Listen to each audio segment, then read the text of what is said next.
मोदी सरकार 3.0 का पहला बजट संसद में पेश किया गया।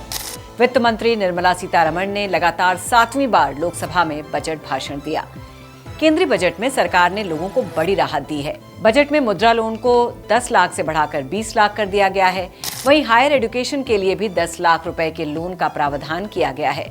बजट भाषण में वित्त मंत्री निर्मला सीतारमण ने इनकम टैक्स को लेकर बड़ा ऐलान किया है।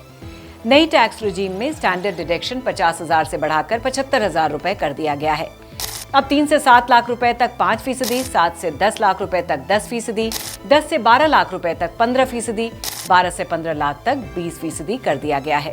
वित्त मंत्री निर्मला सीतारमण ने बड़ा ऐलान करते हुए कहा है कि कैंसर की दवाएं सस्ती होंगी। मोबाइल और मोबाइल चार्जर समेत अन्य उपकरणों पर BCD 15% घटाई गई है।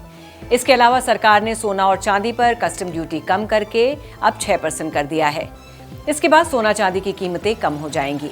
इसके अलावा लेदर और फुटवेयर पर कस्टम ड्यूटी घटाई गई। वहीं दूसरी ओर टेलीकॉम उपकरण महंगे हो गए हैं। इन पर लगने वाली कस्टम ड्यूटी को 15% कम कर दिया गया है। बजट 2024 में मुद्रा लोन को बढ़ाकर दोगुना करने की घोषणा की गई है। वित्त मंत्री ने ऐलान किया है कि मुद्रा लोन को 10 लाख से बढ़ाकर दुगना यानी 20 लाख किया जाएगा। इसके अलावा सरकार ने PM आवास योजना को भी आगे बढ़ाने का फैसला किया है। PM आवास योजना के तहत 3 लाख नए मकान बनाए जाएंगे।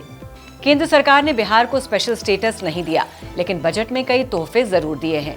केंद्र सरकार ने बिहार को 4 नए एक्सप्रेसवे देने का वादा किया है, जिनमें पटना, पूर्णिया, बक्सर, भागलपुर और बोधगया, राजगीर, वैशाली, दरभंगा शामिल हैं। बक्सर में गंगा नदी पर 2 लेन का पुल भी बनेगा।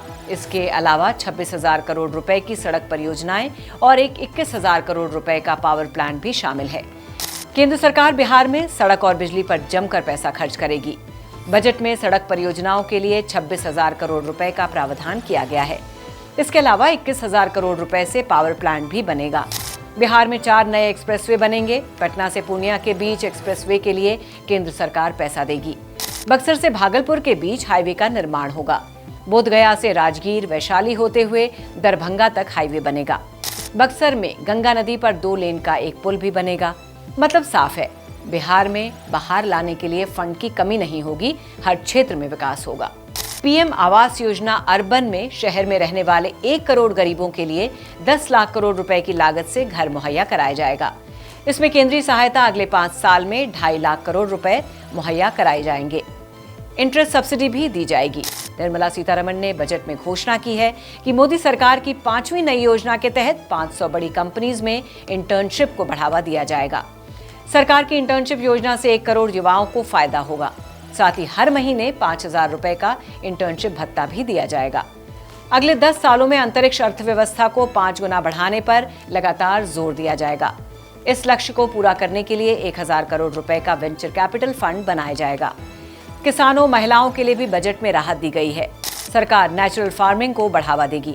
देश भर में जो भी ग्राम पंचायत इस योजना को लागू करना चाहेंगे, उसे बढ़ावा दिया जाएगा। इसके अलावा दालों और तिलहन के लिए उत्पादन को बढ़ावा दिया जाएगा, ताकि इस मामले में आत्मनिर्भरता बढ़े। इसके साथ ही सरकार डिजिटल इंफ्रास्ट्रक्चर बढ़ाने का काम करेगी।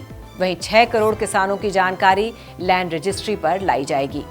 5 राज्यों में नए किसान क्रेडिट कार्ड जारी किए जाएंगे। महिलाओं के विकास के लिए केंद्र सरकार ने बजट में 3 लाख करोड़ का आवंटन किया है। केंद्र सरकार ने महिलाओं के नाम पर प्रॉपर्टी खरीदने पर रजिस्ट्री के दौरान लगने वाली स्टैंप ड्यूटी पर राहत देने की घोषणा की है। इससे गरीबों को आवास खरीदने के दौरान रजिस्ट्री के लिए स्टैंप ड्यूटी पर बड़ी राहत मिल सकेगी। इसके अलावा केंद्रीय मंत्री ने आगे कई प्रकार की महिला केंद्रित योजनाएं भी शुरू करने का ऐलान किया है। केंद्र सरकार ने 20 लाख युवतियों को कौशल युक्त करने का लक्ष्य निर्धारित किया है। मौजूदा वक्त में बड़ी संख्या में ऐसी कई महिलाएं हैं जो कौशल न होने के अभाव में मनचाही नौकरी प्राप्त नहीं कर पाती हैं, या अगर पाती भी हैं तो उन्हें मनचाहा वेतन प्राप्त नहीं हो पाता है। इसे ध्यान में रखते हुए केंद्र सरकार ने इस बार बड़ी संख्या में महिलाओं को प्रशिक्षित करने का ऐलान किया है, ताकि वो भारत की अर्थव्यवस्था को विकसित करने की दिशा में अहम योगदान दे सके।